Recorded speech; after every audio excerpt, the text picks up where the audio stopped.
What is up, hotties? Welcome back to another episode of Stay Hot. I'm Blaiden Kirk, joined as always by my two favorite co-hosts of all time in Matthew Sponhour and Theo Ash. We have a great episode planned for you all today. We're going to recap the college football playoff games that happened on New Year's Eve, as well as talk about some of the teams that got eliminated from the NFL playoffs on New Year's Day. But before we get into all that, Matt, Theo, how are you guys doing today? I'm pretty good. I've had a crazy last 24 hours, a crazy beginning of 2023, because I celebrated down like an hour south of Flagstaff. And the thing about Arizona is it's in northern Arizona is it's all mountains. Like you have to drive down the mountain to get anywhere from Flagstaff. Yeah. So New Year's happens and I'm driving back up to Flag this morning and I'm in a Volkswagen Golf, which is 2-wheel drive. And the situation really deteriorates, like the weather situation. And this blizzard kind of kicks up and like, it's really like I'm in the middle of a blizzard, 2-wheel drive, driving up a mountain and the car can't make it anymore. Like my wheels are spinning. I'm in the middle of the highway and my wheels start spinning and I'm not going anywhere because it's not getting any traction up this mountain. So I'm like, what the hell do I do? Right? Like this is not good at all. Like there are people in the ditch everywhere to the left and right of me. I'm stuck. I go into reverse and then just kind of try to slide back the other way and then just kind of slid down the mountain back to where I came from. So I couldn't get back home and I've just been in the house, this house at Pine, where I was where I spent New Year's. So we're balling. Common stoic Theo, you know. Kept calm under pressure, you know. It was a lot of pressure. It was a bit of a dicey situation there. Visibility was low. The car wasn't moving. There were other people in the ditch, but you know, I stayed focused and I stayed on track, which is more than I could say for that choker. I can't even joke about it. I was going to say more than I could say for that choker CJ Stroud, but that's not even funny, and it's not going to happen. He played an amazing game. Yeah, he played an amazing game. And Matt and I got to watch that together, and it was I can't believe that the kick got missed. Like the clock hit midnight.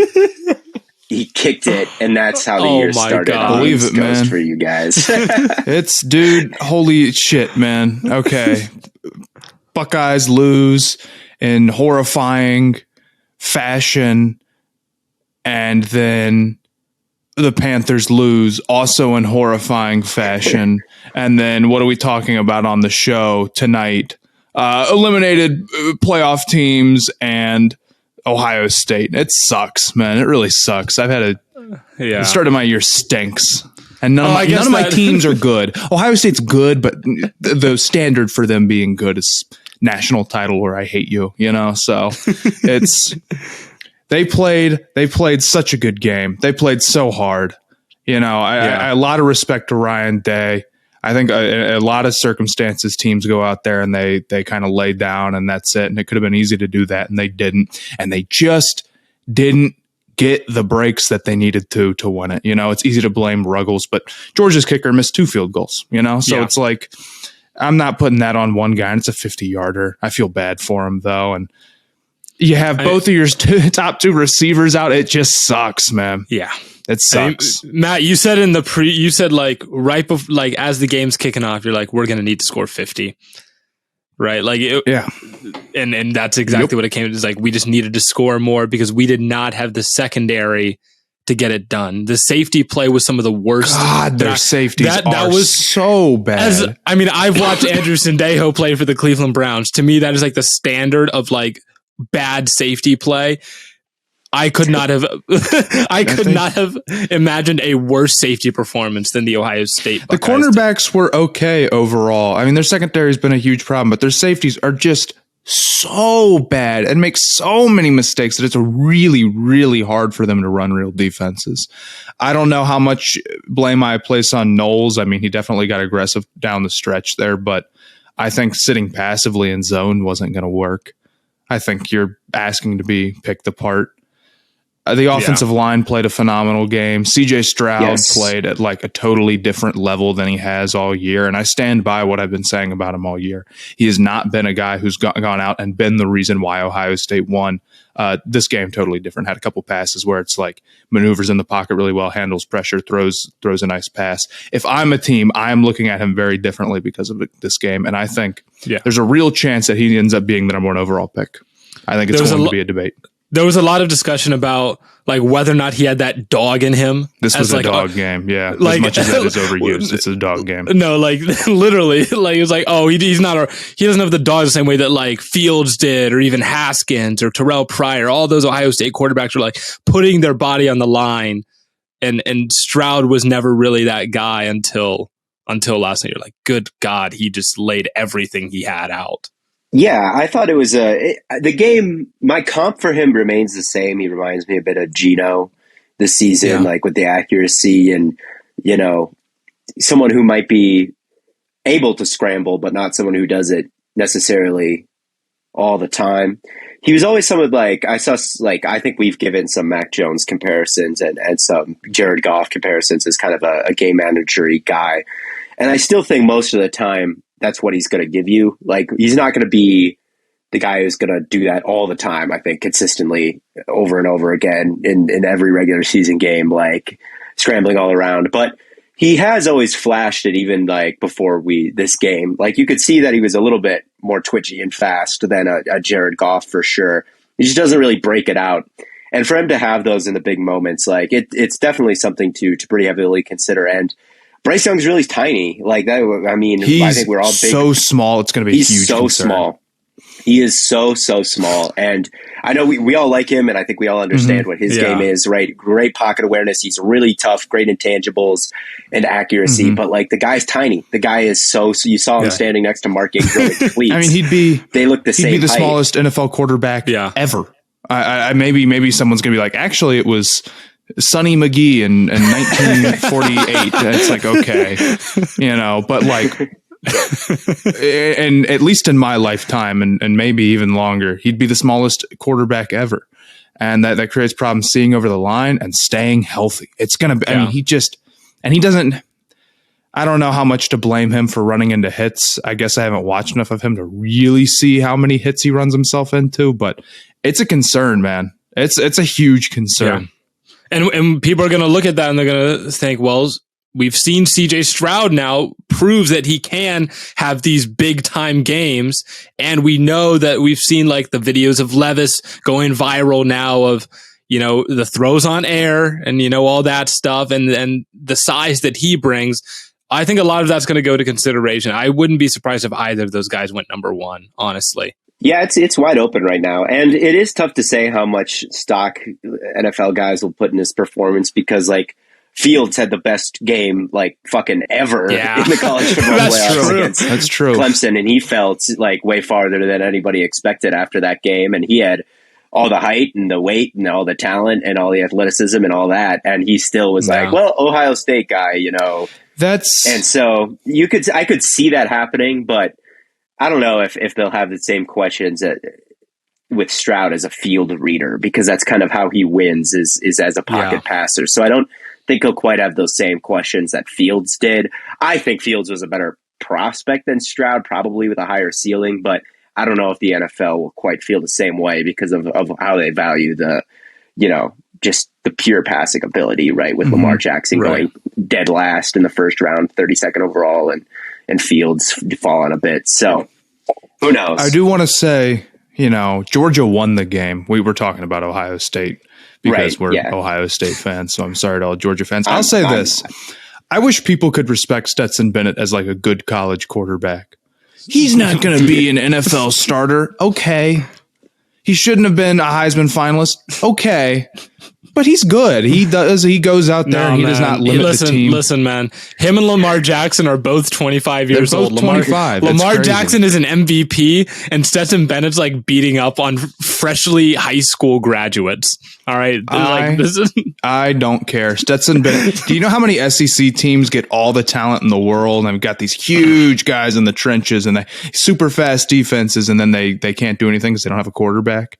That's happened many a times before. Georgia is not that team largely because of Stetson Bennett. He is not the best player on that team, but he certainly is not holding them back. And I think he deserves credit for that. Georgia is incredibly good in the trenches. They were able to, tear up Ohio State. I mean, they had like 400 yards passing. Their defense is really, really tough. I really, really would have liked to see Ohio State fully healthy at the receiver position for this game. But Georgia had a lot of injuries too. So, no, it's not an excuse. What did you think of the hit on Marvin Harrison? I was kind of conflicted. I couldn't quite tell if it was clean or not. At first I thought it was, but then watching more replays, I thought there may have been some helmet in there. I couldn't quite tell. It looked really rough. If you are arguing that it is not targeting, you are arguing that it is shoulder to shoulder. Because helmet to shoulder, that is targeting on a defenseless player. That is not allowed. Now, I can see it both ways, honestly. It happens so fast, and even when you slow it down, it's so hard to tell. I think overturning that after the guy got out of the game with a concussion is brutal. I think a hit like that, not leading to targeting or getting your guy back, it's like he's out with a concussion and you didn't get the penalty. And if you had either of those, you could have won. It's tough. I thought it was targeting. I'm getting lit up in the comments of one of my videos for saying that it was, but I stand by it. Ohio State is just like every review went against them. And I'm not even saying that those reviews were like wrong, but it's like you go to the replay, it's like, here's Brock Bowers barely getting the first down. And it's like, that's just, and if Ohio State had hit one more field goal, we'd be saying the same thing about Georgia. I think the better team won. I do think Georgia's better. That's just a tough one. It's just tough. We were like this close to literally it being like Georgia and Michigan having identical kind of performances where really I don't think Georgia necessarily outplayed Ohio State, but the big plays that they had were just so catastrophic. And Michigan kind of had the same type of performance. They just had so many big plays, but then TCU just kept outplaying them in every other facet of the game. And they were able to hold it off better than Ohio State was. Yeah, that's a good way to put it. Ohio State's defense didn't play maybe quite as bad as I thought they would, which is hilarious because they gave up 42 points. Yeah, no, literally. But they just give up they give up catastrophic mistakes where it's like, good Lord, Yeah, it's like a 79-yard touchdown or like a 4th and 10, and there's no in between. Right. As far as the Michigan game goes, the Michigan TCU game, I'm not going to act like I'm not happy that Michigan lost. JJ McCarthy, 2 pick sixes. I love Beautiful. it. He is a jerk, and he deserves it. He is all the waving crap. Get out of here, man. You're no good. I had a tweet in my drafts. It was like everyone had Georgia, Michigan in the national title. But they forgot about 2 things: JJ McCarthy and Stetson Bennett. But then Georgia won, so I didn't get to send it out. Yeah, I thought that game was the quarterback situation in Michigan. Like, I guess credit to JJ McCarthy for they brought him back. Like he was gunning and running. Like even after he threw the 2 pick sixes, like he remained confident and kept pushing it down the field and gave him the opportunity to come back. But yeah, that first pick six especially, just like late to the field, like it's going to get picked every time. And what a play by the safety too, because they were in quarters there, and to come up and pick an out route when you're supposed to be in a deep kind of quarter of the field is pretty spectacular. So I thought that was pretty cool. And yeah, Duggan is tough as shit, and he plays very tough. And I think that they match up all right with Georgia, just because they're so big play. They're so explosive at the wide receiver position. All their guys are just these 6'7" freaks, right? And they have this 6'7" tight end as well. And like you saw Keely Ringo pretty much get cooked by the wide receivers for Ohio State. And last year with Georgia, it was Alabama and Bryce Young and Jameson Williams airing it out. And like the secondary is not like the front seven in Georgia. So if your strength is, you've got the quarterback and you've got the receivers, like you can do some damage to this defense, right? Like Michigan, I would say, where their identity is a little bit more physical. It's a little bit more like on the ground, like running the football. Like to me, that team doesn't match up with Georgia at all because you're running it into, Jalen Carter, who, was pretty much invisible during outside of that one really good win he had where Stroud scrambled out and threw for a first down right before he scrambled out and threw the touchdown. Outside of that, like Jalen Carter didn't do too much because they have a really good offensive line, and Ohio State didn't run it very much. It seemed like CJ Stroud like dropped back to pass I don't know how many. I don't have the numbers in front of me on how many the pass to run ratio for Ohio State, but it felt like 90-10, right? Yeah. It feels like TCU has the guys to maybe do that, right? It's not like they need to. They've got Johnston, they've got Duggan, and they can kind of slow the pass rush down. They can slow the pass rush down because of Duggan's like all the option stuff they run and Duggan's legs and scrambling ability as well. So I don't think they'll win the game, like because you do need to be somewhat balanced. And I don't know if they'll win, but I do think, they just shredded a pretty good Michigan defense. And I do think they match up maybe a little bit better than it would seem based on the dialogue of both of these two teams coming into the playoffs, I would say. I think if Ohio State didn't get them, they're not going to get got. I mean, Ohio State's offensive line is like pretty stacked, to be completely honest with you. I mean, it's made up of maybe exclusively day 1 and 2 guys draft wise. Probably. Probably.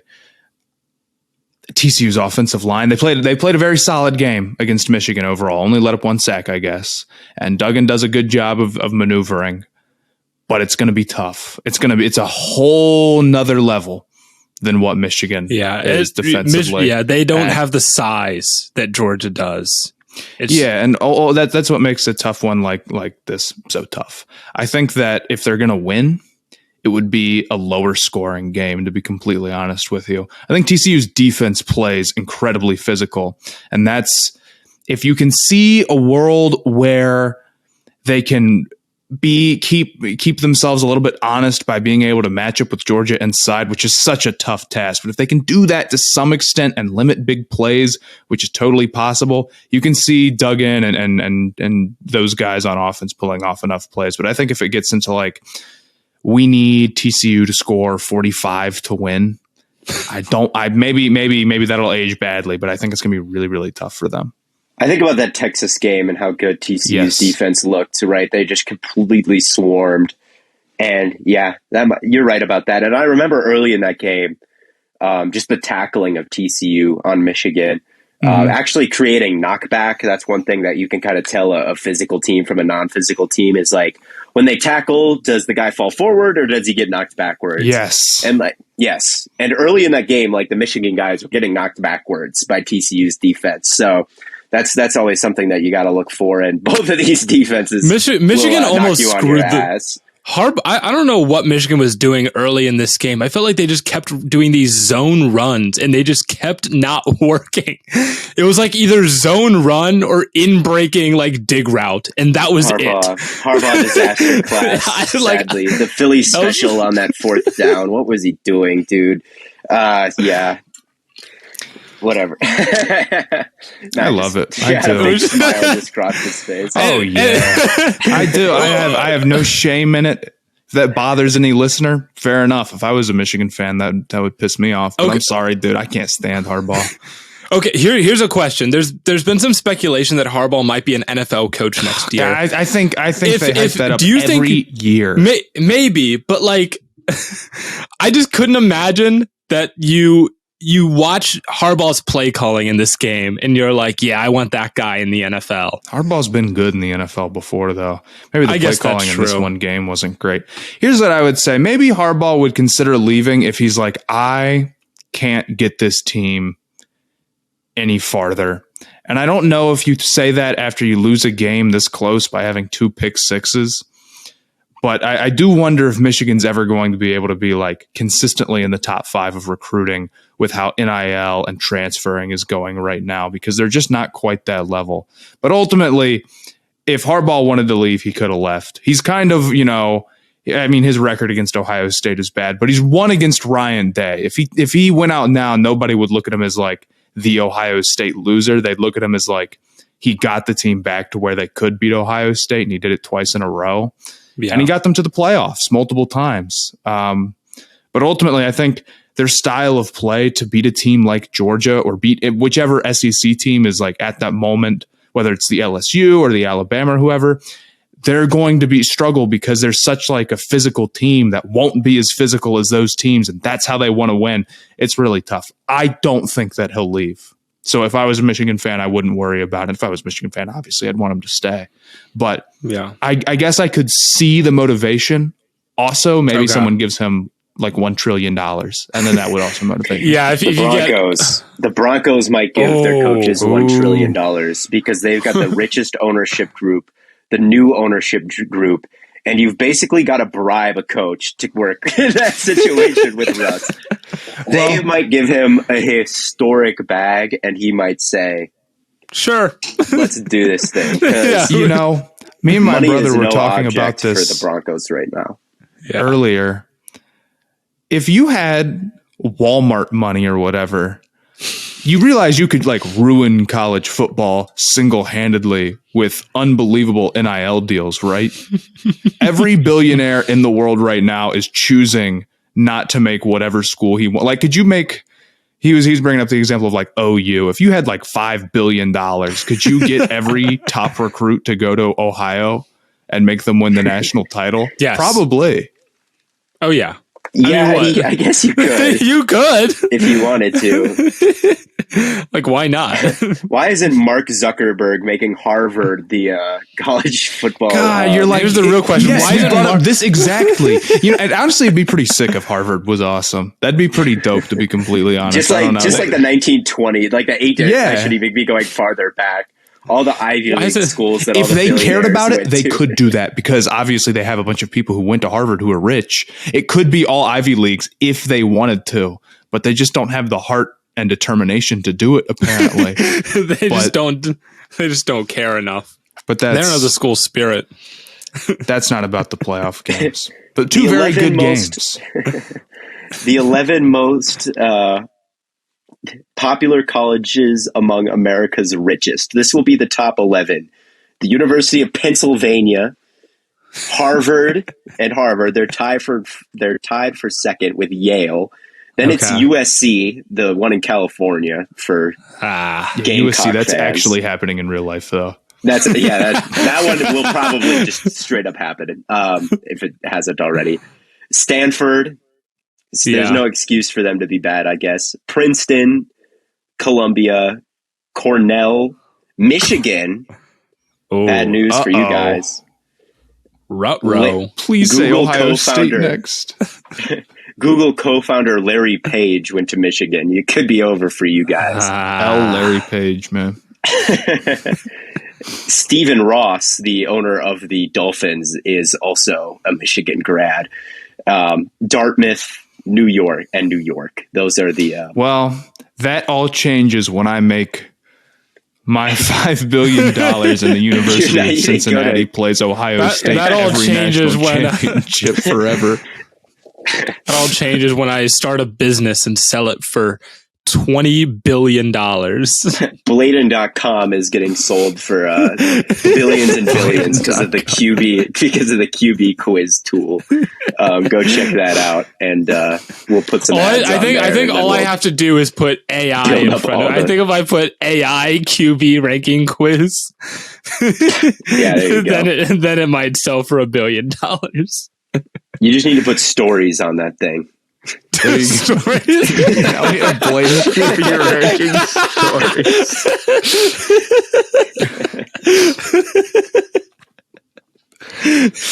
Make chats delete in 24 hours. That's all you need to do. You can only take one every 24 hours and the front-facing camera opens. It sends your reaction after your quiz results pop up. Anyway. Yeah. Well, yeah, we can talk about... One more thing about the college football. Look, Brock Bowers, look, I'm not going to pretend that I'm the world's foremost expert on TCU football, but they've got a linebacker and a neck roll. Okay. Send Bruce Bowers up the seam and make that dude run. All right. He's a linebacker and a neck roll, like real thick, like real tough looking linebacker. Looks like he's from the 80s. My game plan right now would be make him run up the seam with Bruce Bowers. I don't know anything about him. Maybe I'm not familiar with his game, but I know he's tough and he creates knockback when he hits. And he sent letters to every single Power 5 school, and only TCU got back to him, according to the broadcast. But he's in a neck roll. I mean, this guy's he's got the back plate or whatever. No. Theo, you are gonna get like clipped for this. He's gonna have a pick 6 to win the game against Georgia. Maybe he does, but I would test him. All right, he's a white linebacker with a neck roll. Make him run the pipe. This dude is Luke Kuechly. He's Luke Kuechly. Maybe he is. I don't know. I will send the Shaq. I'm not familiar with your game. If he does something awesome like that, maybe his RAS is 9.5. I don't know, but that would be my game plan: is a heavy dose of Brock Bowers against the TCU linebackers. So sorry, TCU fan. Maybe I don't want to disrespect him. I'm sure he's a great run defender. But I don't know, man. I see a guy on a neck roll, and it's like let's make him use his hips. Okay, let's make him turn his hips. Maybe, but if we want to get into the NFL playoffs, Matt, we'll do you a favor and not talk about your Carolina Panthers. We can talk about them a little bit. I mean, maybe we should start with them. Get it out of the way. Just get it out of the way, and then we get Ohio State and the Panthers out of the way. They're eliminated from the playoffs. I thought Darnold played well, what did we say before this? JC Horn is out. Like, what's going to happen? Number 24, like that guy. Sadly, Henderson and Keith Taylor. Would you be surprised if this has been my big problem with how people have covered the Panthers. Cornerback is one of their strongest units. Dude, they have nobody outside of JC Horn at all. It was more of a narrative, I guess, when Gilmore was here, and then that was true for a very, very short time when it was both Horn and Gilmore playing. It's like 4 weeks? Yeah. But it's crazy to see JC Horn, being on like, that's going to cost him the game. And it's like, yep, it totally did. It totally did cost him the game right away. And you know what, with CJ Henderson, here is what I'm going to say about trades. If a team is willing to trade away a guy they spent a first-round draft pick on for pennies on the dollar during their rookie deal, believe them. Don't trade for that guy. The success rate on those trades is like 0%. And even if you hit, you have to pay the guy soon because he's halfway through his rookie contract. It's such a low upside Not play. CJ Henderson. He got traded like immediately. Yeah, he got traded. Well, yeah, CJ Henderson's different. And this, great. So it's like, then if they do get traded quick enough so where you can really use that rookie contract, they probably suck real bad. I mean, there's obviously it's like, okay, AJ Brown did because they didn't want to pay him. That's different. But those ideas of like, we're going to trade a 6th round pick for some 1st round guy 3 years ago who's failed on, it doesn't ever work. That never works. I cannot think of one time that has worked off the top of my head. I'm sure there's an example. Those are very low upside trades. Yeah. Yeah. He wasn't even the problem today. Keith Taylor. I remember both of them. Both of them got burned. Mike Evans is running straight. I guess I'm done. Get this guy out of the league, man. Mike Evans went for 200 yards and 3 touchdowns. And all touchdowns were just on a straight up. Just go routes. God, dude. He's just running, dude. Bro was playing Madden Face of the Franchise. I feel rookie bad. mode. I don't want to be too mean to them. They're not cornerback ones, it's okay. So there's been some. CJ Henderson has not been great. Neither is Keith Taylor, but they've played better than they did today. They just shouldn't be covering Mike Evans. But yeah, that cost them the game. I think the Panthers are a very good running team, but I kind of think with having a great run game, when you run into a team that has a great run defense, the run defense kind of wins most of the time. I feel like you're not going to like carve up some team on the ground who has a strong interior presence, no matter how good of a running team you are. And There's just a lot of little mistakes. I mean, you have to go for it every 4th and 1 at midfield. This is the new thing with the NFL. Not a single time, unless it is like late in the game and you're like up a certain amount or whatever, that's different. But if it's a second quarter and you've got the team on the ropes and it's 4th and 1 at midfield, you go for it. You try to finish them off early. So mistakes there and weird stuff with the timeouts and a delay a game late. They just kind of collapsed. And with Wilkes, I like him.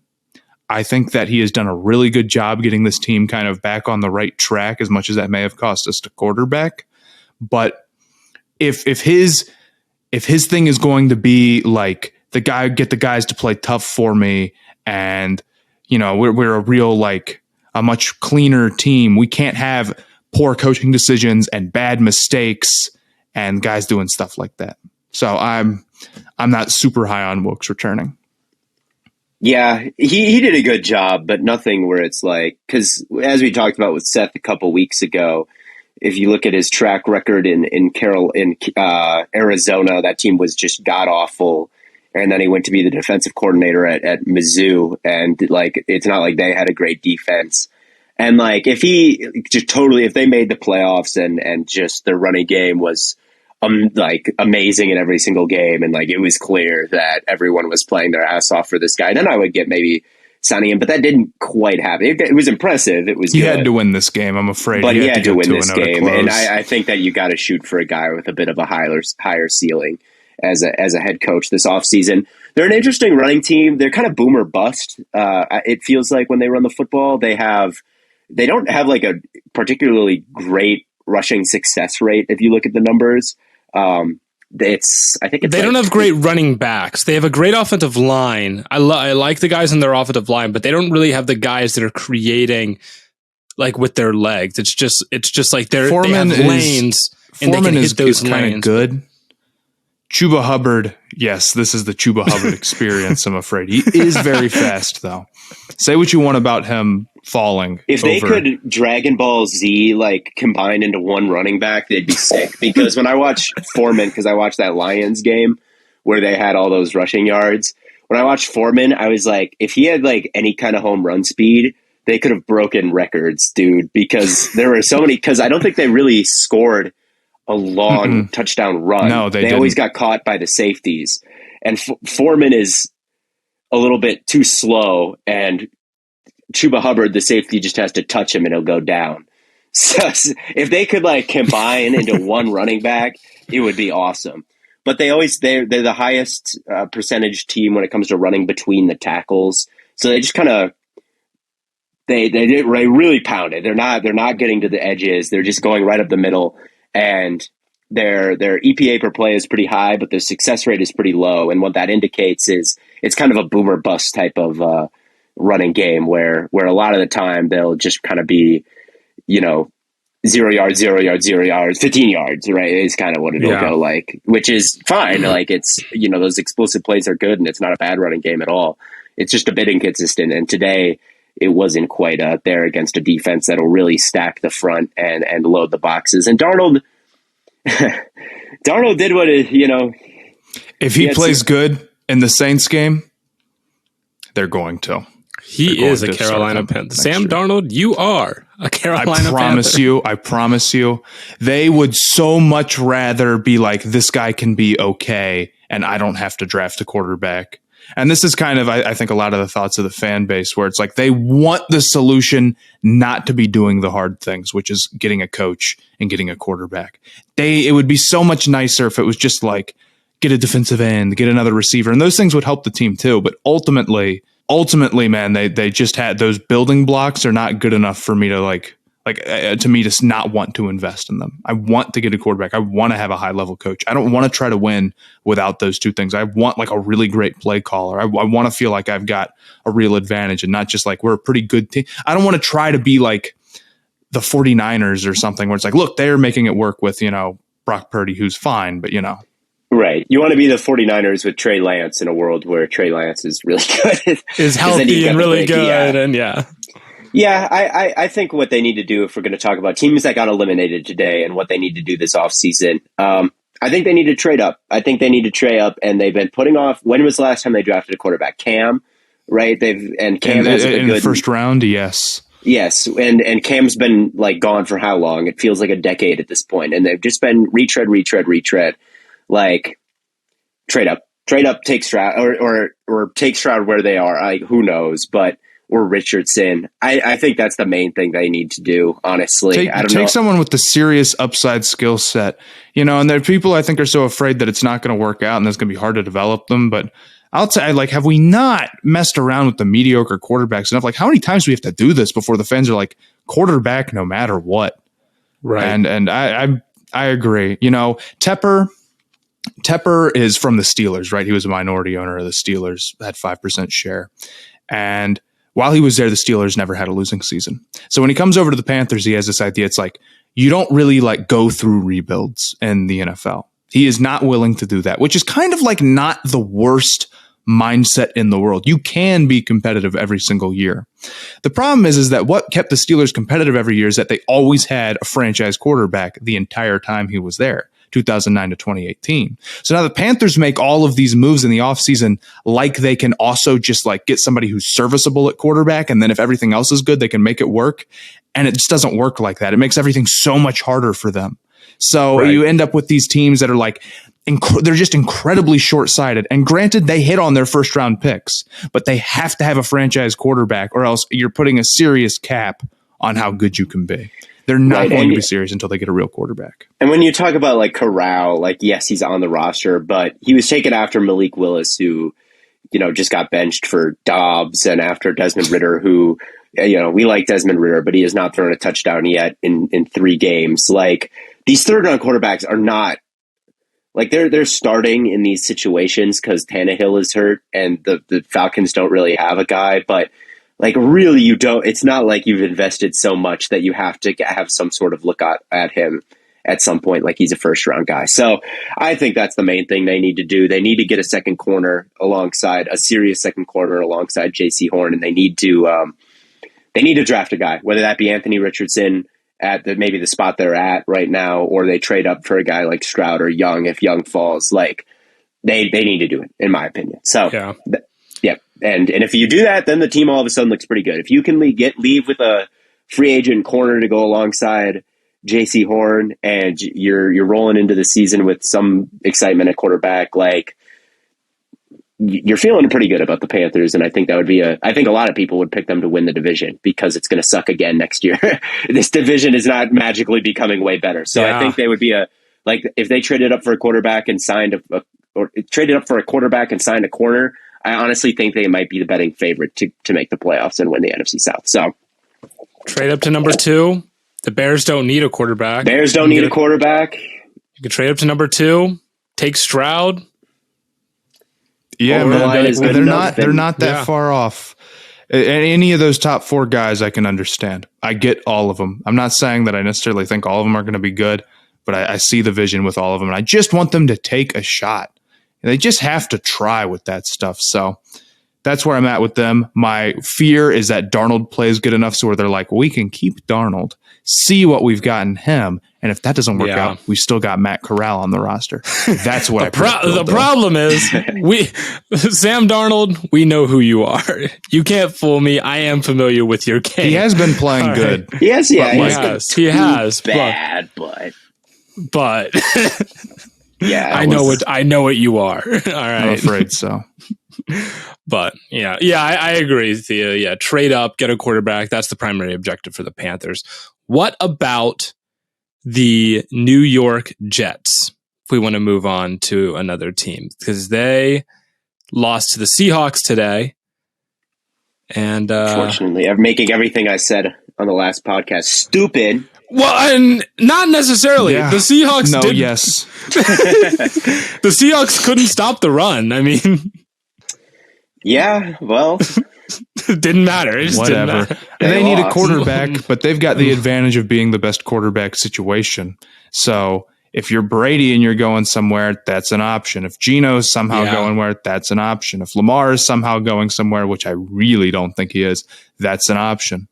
Outside of that, I think they should feel like they have a lot of good backup plans on like a Jimmy Garoppolo, Derek Carr is totally possible. I mean, like every quarterback is going to have them as their number one destination, most likely. The free agent quarterback class is kind of nuts this year, and I think we can kind of lump two teams into this category. I think Washington is one, and I think New York is the other. Where both of those teams, I think, could pursue a free agent quarterback. You could maybe throw Carolina in there because they're close enough where a Derek Carr might also give them this, they could win that division. You could also say that, but it just feels like eventually you need to draft a young guy. Like, it just kind of feels like it's been so long since they've done it that it would at this point. And they also don't have a coach right now.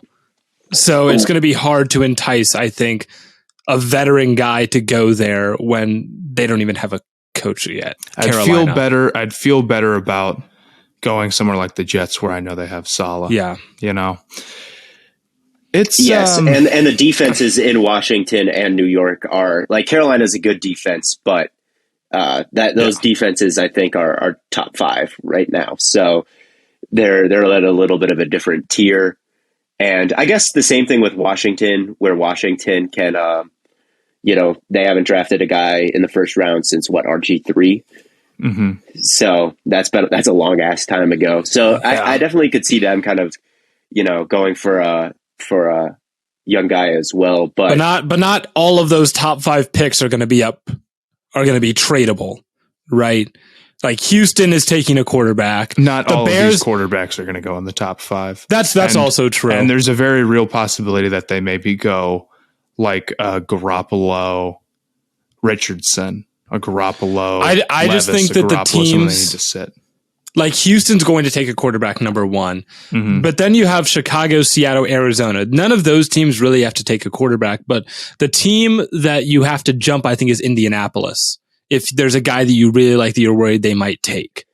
Maybe. I guess the other thing that might cancel this out in the free agent discussion is Carolina's division is way easier than Washington's division. So if you're a free agent quarterback, you might go somewhere where the playoffs are much more easily attainable, which is the NFC South and the NFC East right now. So I don't know. I guess it just feels like Carolina needs a rookie more than Washington does. It just feels like they need a little bit more of a fresh blood in the building. And like the thing about Wentz was, and I think Carolina is going to have a slightly higher pick than Washington will. But there's so many great free agent quarterbacks, or not great, but because Garoppolo is not great, but compared to most years, usually there's none. This year there might be 3. So I definitely feel like Washington is a spot to land that. I don't know if they'll fire Rivera. I guess that's kind of where I'm leading to this, where Rivera wouldn't have the time to develop a rookie, because if another bad season, he'll probably be fired, right? I don't know if he'll get fired right now, but another bad season, he probably will. And with Carolina, there'll be a new coach who has a little bit more time to develop a rookie like Richardson, whereas Washington doesn't. And I think that's kind of what it comes down to. So I guess my question to you guys would be, would you fire Rivera? Washington wasn't really, they weren't that far off from having a good season. I don't understand what the logic was behind benching Heineke or starting Wentz. Because Heineke's no good. And Wentz is? Bro, this is the exact situation that Carson Wentz was in last year. You needed to win like 1 game to get into the playoffs. You have 2 games left, and he just plays the worst game possible and gets them eliminated. Right? That is exactly what happened last year. Yeah, it is. It's just such a lose-lose situation that I can't even get mad about it one way or the other. It is a lose-lose, but they were winning with Heineke. There was no need, I thought, to switch it up. Yeah, I guess I could see that. That would be the one thing where I could look at Rivera and be like, that was a mistake. You should not have done that. And that could be fireable. I can't say my boy should be fired, though. I don't have the heart. Rivera, respect. My argument for him is that if any team needs a guy like Ron Rivera somewhere on the staff, it's that team. Oh my God. So Well, my question is always like, what does he do exactly? Like, he's a good leader, right? He's a good guy. I know that he didn't know that they got eliminated today, which like It's a was little goofy. kind of a bad look. I don't really care about that. Like, I don't care that the head coach didn't like know all the situations and just played to win and just whatever happened. I really don't care that he didn't know that fact. So I'm sure someone in Washington did. There's someone whose job it is to pay attention. Right. Maybe they should have told it to him, but I think that he was just kind of getting guys ready. And, you know, they always talk about blocking out outside noise, and they always talk about like, we're not going to look at the stand. We control our own destiny. We're not going to look at anything.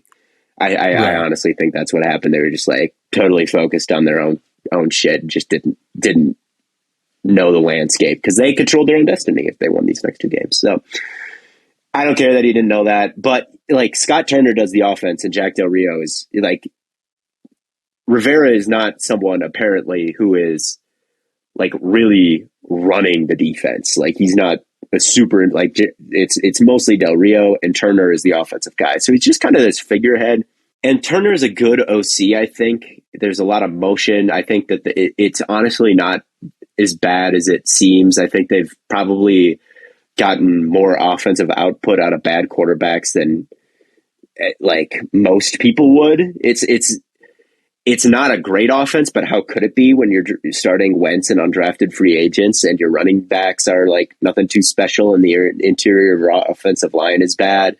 I honestly think they're like decently well coached, but I do think there are coaches out there with higher ceilings in terms of like ideas and creativity than Del Rio. But they do some creative things on offense, and they do also do some creative. So maybe I'm wrong because I'm thinking about like they run three safeties more than anyone else. You'll get McCain, Curl, and Forrest all out there at the same time, which is kind of interesting. I would, if I could keep this staff, I would. I think it's just so hard with the quarterbacks that they have.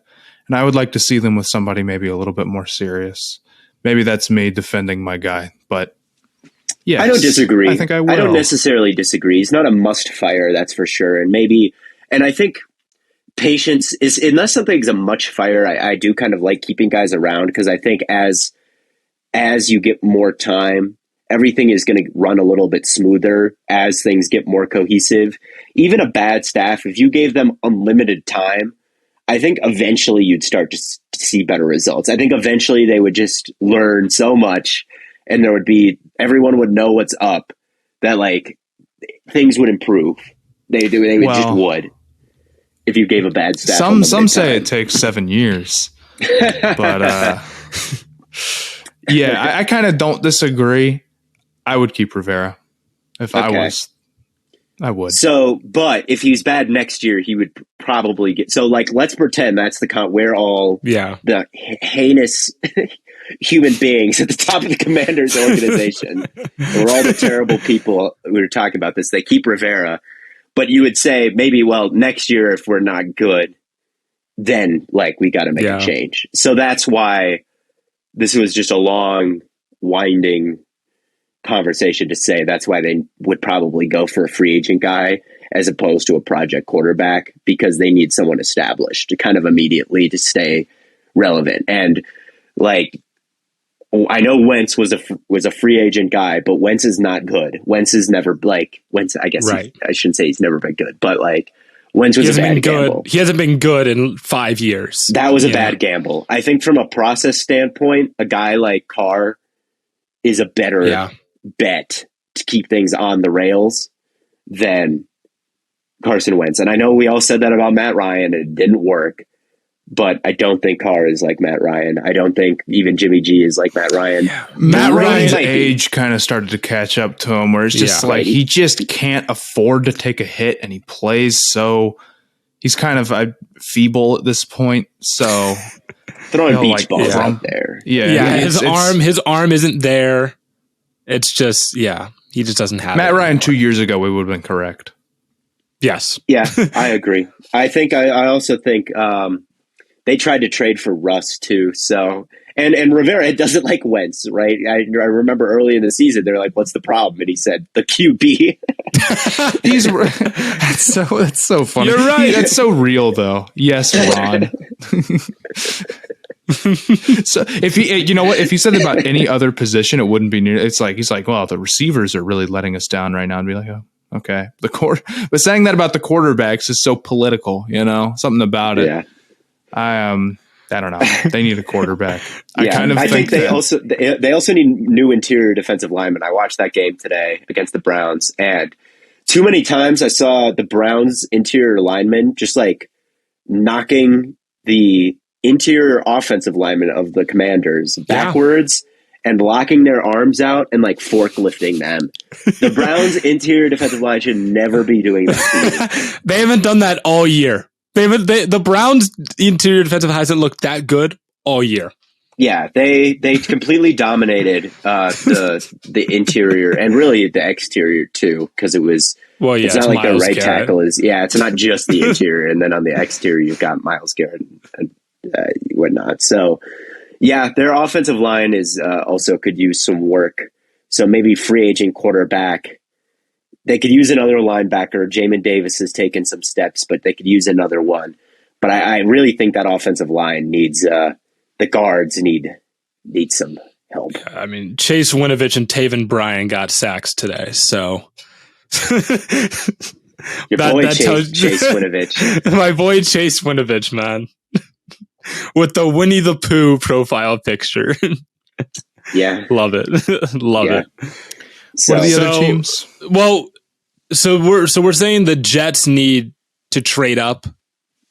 The Jets need also the same thing that I think we all know what the Jets need, and that's just the quarterback, right? Like, but if you're the Jets, do you go after a rookie, or do you think you're just going to be like, let's just get a Garoppolo? We're getting a Garoppolo, baby, or Brady if he wants to come. I do think Garoppolo will be, but I would like to see them do a combination of like Garoppolo's a free agent. If you could bring him in, but then also bring in because like we know what Garoppolo is. Would you rather have Garoppolo or Brady for next year?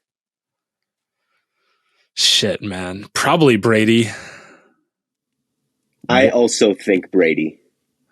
Would you rather have Jimmy Garoppolo or Tom Brady next year? Yes, that is what I'm asking. With as bad as the offense in Tampa has been and the age, and we know what Matt Ryan looks like right now, would you rather? I think Tom Brady's kind of a jerk. I'd go Jimmy Garoppolo. Nobody yells at his teammates more than him. And you can't. You have to mute the audio on any game Tom Brady's playing in because these announcers are so crazy. True. It's unbelievable. You cannot bear it, man. It's just God. every and I get he's the greatest ever, but like, okay, please, it's like it's just Vita Vea is having a great game, and they're just like, man, Tom Brady's just you play like that when the GOAT's on your team. But regardless, I would rather have Brady though. Brady, I don't blame Brady for this offense. I'd rather have Brady. Yeah. I think I'd also rather have Brady. I'm sure I think that's would be a question for Twitter that would be kind of divisive, honestly. I don't think it would. Really? I think more people I think everyone does Twitter think Brady is, because I know he's like not as good as he was last year, but he's also not as bad as the offense looks. I think if you posted a poll, everyone would like look at their phone and be like, "Oh, this is really close," but then everyone would pick Brady. I think that's what would happen, and then it wouldn't. Yeah, we'll run it and see. I would rather have Brady. I know that it's risk that he falls off a cliff, especially now as he has declined. But I don't think his athleticism is like gone, because he's not an athlete, right? Like he's never been an athlete. So until he really starts moving around like the Tin Man, like Ben Roethlisberger was doing, which I don't think he is, or he's throwing beach balls like Matt Ryan. And I do think his arm's is better than that at this point. Yeah. Like, I don't think athletically he looks like, is he a good athlete? Absolutely not. But he never has been. Is he a complete non-athlete with no arm strength? Like, I don't quite think so. I mean, he was hitting those bombs too. Yeah. Mike Evans didn't have to slow up and jump ball these throws today. Right. All three of Mike Evans' touchdowns we talk about. Yeah. He cooked those guys. They were also all perfect throws. Right. So I don't think he's athletically watched. The problem would be he becomes that soon.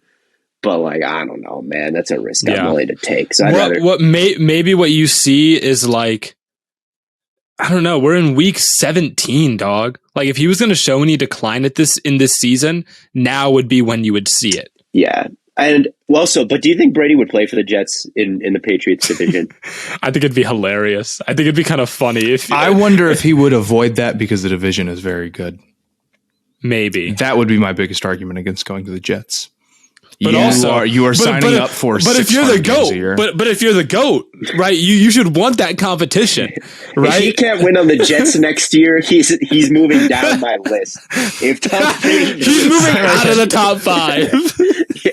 His legacy is at stake this offseason. He needs to prove to me that he can win on the Jets. So what have you done for me lately, league? And right now he has a losing record. Has the league figured out Tom Brady? His legacy is so finished if he signs with the 49ers or something. And who knows if that'll even be possible. Jimmy would be quite the consolation prize. Jimmy's not going to be there next year. His contract is up. Right. And Carr, like we could talk about Stidham and the Raiders today. I don't think Carr is going to be there next year in like Vegas. So if we're playing the quarterback matching game, and I know we did all this earlier in the year, like I just think that like if you are the Jets, and you bring in Brady, I think that gives you a real shot to win the Super Bowl. But if you bring in Garoppolo, that gives you great, like losing the conference championship or losing the Super Bowl odds. Right, you're swinging for the fences with Brady, right? And that's when I think like I'd be like willing to bring in a rookie as well. That way, you at least have someone to work behind him, like the 49ers did with Lance. It's boring for all of these teams to just say bring in a quarterback, but it's mostly true for a lot of these bubble playoff teams that we're talking about today that got eliminated. I would say other things about the Jets. The offensive line needs to get better. I mean, the tackles, they've got 40-year-old, like, what's his name, from the Seahawks. God, I'm blanking on it right now. He's only played for like 15 years. Fant? He's one of them. No. He's still there. That's not Dwayne Brown. They're like relying on Dwayne Brown. Brown. Like they need better linemen. I think they could use a nickel corner. Obviously, DJ Reed is fantastic. Sauce Gardner is obviously amazing. They could upgrade nickel corner and be able to come out there and nickel and have 3 great guys. Like if they were to, I don't know who this year's Trent McDuffie would be, but like a guy like that would kind of make this unfair. They could use and maybe we'll see with Elijah Moore where he stands. But if they could use, I think, a third wide receiver. Like, sorry, Mims fans, but I see Braxton Berrios on the field getting all these screens and all these end arounds. Like, if you're not going to use Garrett Wilson to do that, you could use probably an athletic upgrade over Braxton Berrios. They just need to play Mims more, is what you are saying. And maybe they could replace Denzel Mims as the third wide receiver. No. The stars are there, I think, with Garrett Wilson and everybody on the defense. But I think there's still some cracks to fill in the draft. And I think nickel corner, a third wide receiver, or a second one if Elijah Moore maybe gets a trade in the offseason.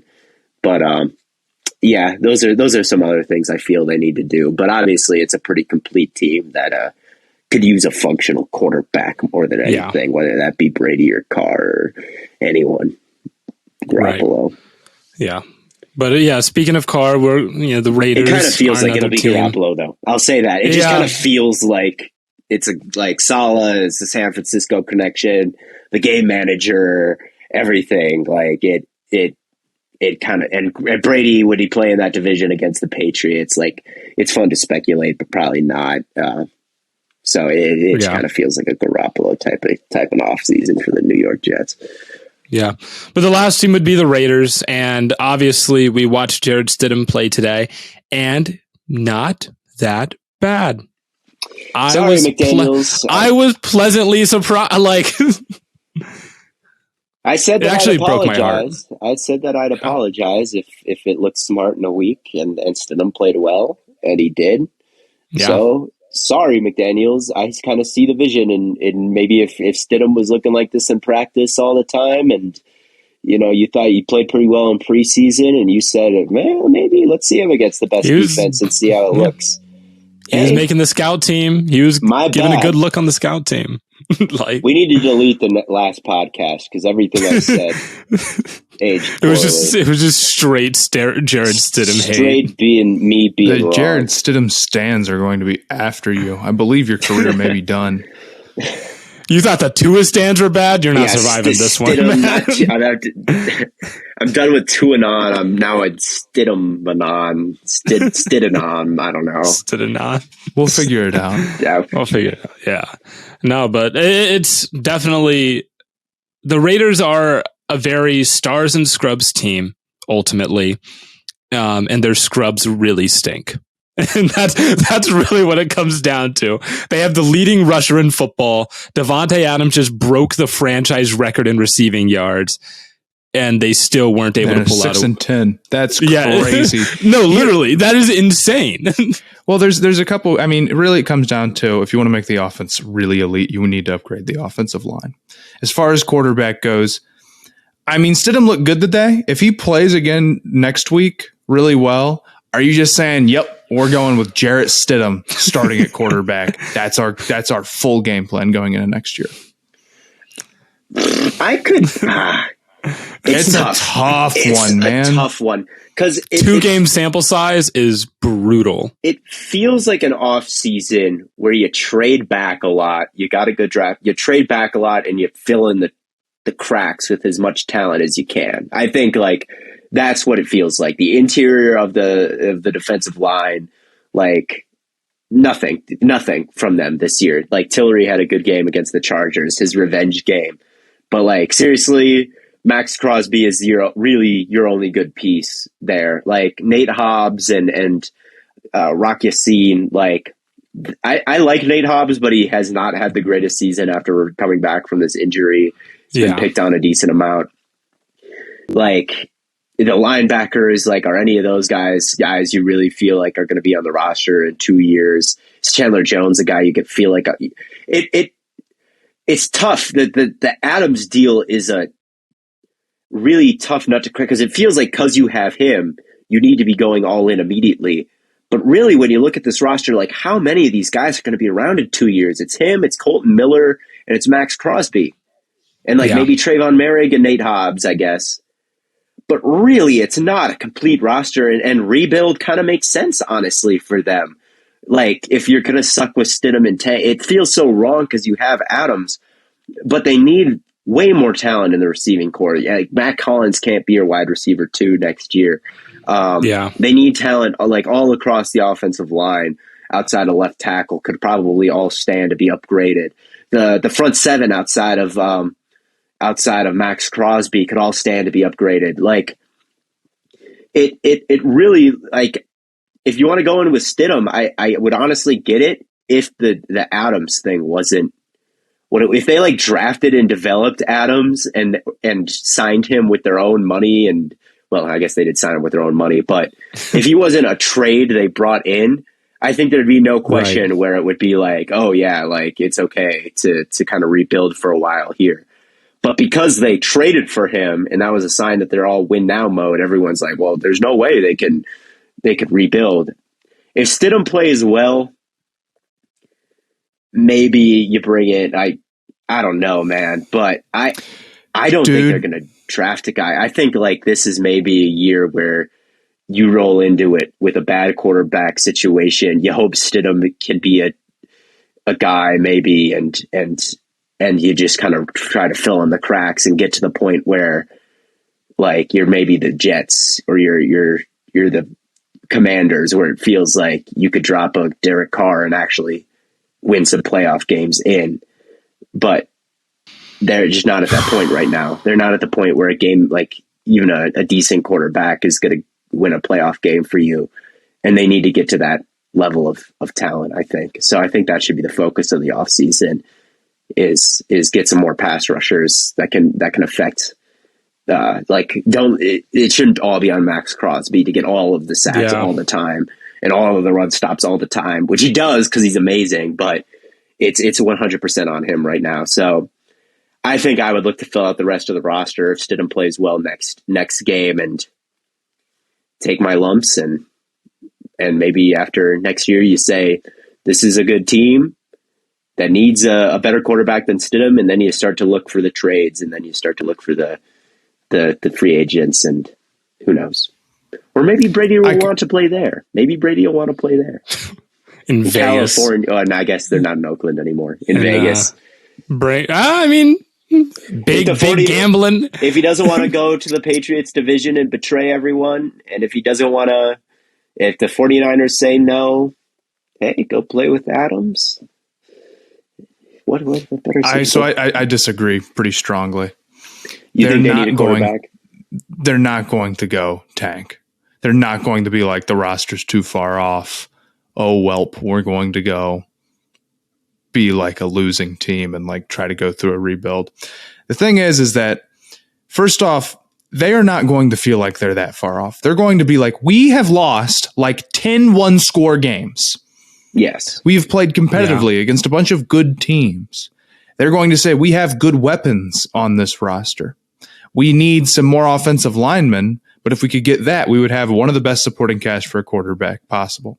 Now, the thing that may sound surprising, it's like, okay, the Raiders spent all this money last offseason, right? And they spent all these picks and they did all this stuff. They have $30 million in cap space now. Derek Carr getting cut before February would give them another $30 million.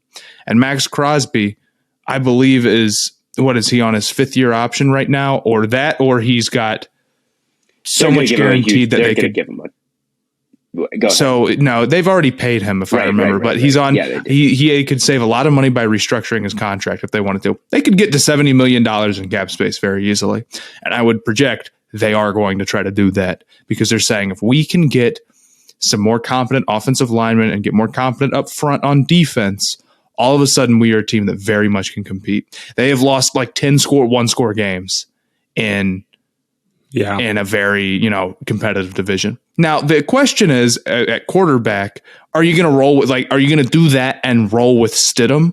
That's what I'm saying. I almost think they will and use that number 7 pick on someone like a defensive player. Yeah. I don't know. But my guess is that they feel like the difference between Stidham and Carr is not enough to justify paying Carr $30 million, ultimately. What I would bet you they do is they go sign somebody else, but they roll with Stidham to start the season. Brissett. That would make sense because there you have like a reasonable backup option. But if you really like Stidham, that's what you do. And I kind of liked Stidham okay coming out of college for what he was. But it's tough to be like, this is a 3rd-round guy who didn't stick with his own team, and that's going to be our quarterback. But he looked real good. Now it comes down to how he looks next year. But they're gonna get the quarterback position stuff. Maybe at 7 they could take a guy though. They could. Let me play. That's what I'm saying, Matt. Is I don't disagree with that. I'm just saying, like, is it a lock? Should they draft a quarterback? Or should they roll with Stidham? When I say roll with Stidham, that's kind of what I mean, that they'll kind of fill in the cracks in the rest of the roster. Not that they're in a total, I guess I did say tank, but I think that we agree is kind of what I'm saying. Like, it's not a bad roster, but it's not a horrible roster with what they've got, but I do think they need to fill in plenty of cracks. And I think like trade back from 7 and fill in those cracks instead of like, we need a quarterback immediately is the move. I think, but I don't think that's how their free agency is going to play out. I think that they're going to go into free agency saying, we've got our stars. We don't need to go sign like 2 guys for $20 million a piece. We can go try to get like some decent offensive linemen, and we can go like paying like defensive tackles, that is very doable in free agency. And free agency comes first. They go do that, and then they say, we're sitting at 7. We are within striking range of like a CJ Stroud, who we feel like could be very good and could be ready right away. All of a sudden, you're rolling with a team where you like the offensive line. You've got great receivers, and you lost a bunch of close games last year. That's you what got I think a great receiver. Because there's no one better than Mac Hollins in free agency. But, and Renfro's not. Renfro, duh. Renfro's and not Waller, terrible. I kind of lumped into that. Freaking Renfro. He hasn't played all year. Yeah. I forgot about Renfro. Everyone in the comments who listen to me say Mac Hollins now is going to get him. Is going to get me. They're going to be like, what about Renfro? And you're absolutely right to do so. I forgot about White Boy. And don't forget once a year superstar Keelan Cole. Yeah. No, but I let's play the devil's advocate for a second. I know we're probably short on time here and our producer's probably yelling at us, but what if Stidham looks terrible next game? They play then the it's Chiefs. really easy. You either sign a guy or you go into the draft. I mean, I don't want to spend. We spent this whole time talking about quarterback situations. Yeah, he has to look really good for you to consider him the starter next game. He has to look really good for next season. I mean, yeah, he does. Okay, but other than that, like they really do need better defensive linemen. They really do, and like yes, there's gonna be like guys like Daron Payne in the draft, or there's gonna be or in the free agency and whatnot. It's not a bad crop of like defensive linemen this year, but they could really use some young talent on rookie deals on that roster. They've just been sabotaged by John Gruden and the Mike Mayock era. Truly one of the worst draft records of all time. It's unbelievable. It's unbelievable. So they have some talent there, and that's Devontae and Max Crosby, who's on a deal. And I can't remember if they've signed Nate Hobbs. I don't think they have. I think last year was his rookie year. Yeah, they haven't yet. So it's basically Hobbs. They've signed Renfro. Renfro's been in the league a while. So, like, I guess that's kind of where I'm coming from is like an infusion of young talent is kind of what is needed here. And that's kind of maybe walking back a little bit, but that's a better way to put it because they've just been sabotaged by the old regime for so long. They have the number 7 pick. There's going to be teams like Carolina. There's going to be teams like Washington. There's going to be teams like the ones we've talked about, the Jets, that are going to be pretty desperate to trade up. If Stidham looks good, like, This is a defense, and it's a very creative defense. I think that what Patrick Graham is running, and they almost play defense like they have the guys. They play defense like they've got all these studs on the back end who can just line up in man coverage and beat your ass, and they really just don't quite have those pieces yet. So that's kind of what I think they need to do this offseason is get the guys that deserve to run the defense that they do run with Patrick Graham, where they play a lot of man and they do all this kind of interesting stuff. And I think they need guys on the back end, and they can't have Max Crosby doing everything in the front 7. So they need a lot of defensive talent is kind of where I'm coming from.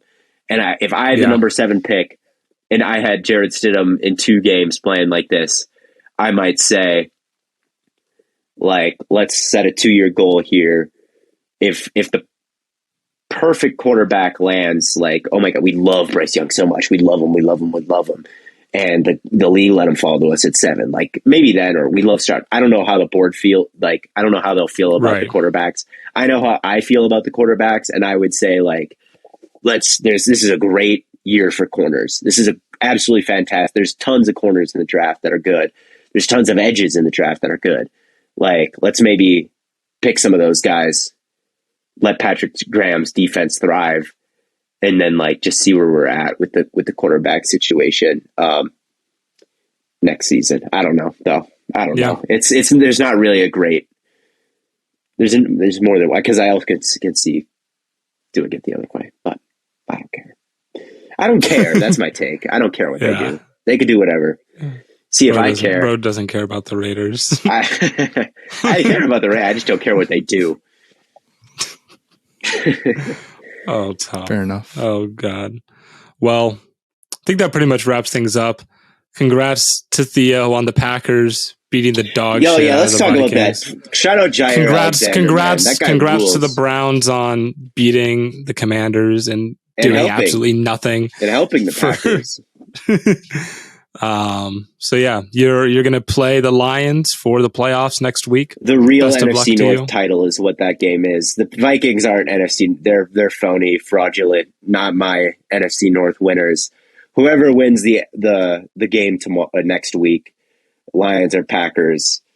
To me, that's the real NFC North champions, man. You can't have a negative 30-point differential and win your division when two other teams have positive point differentials.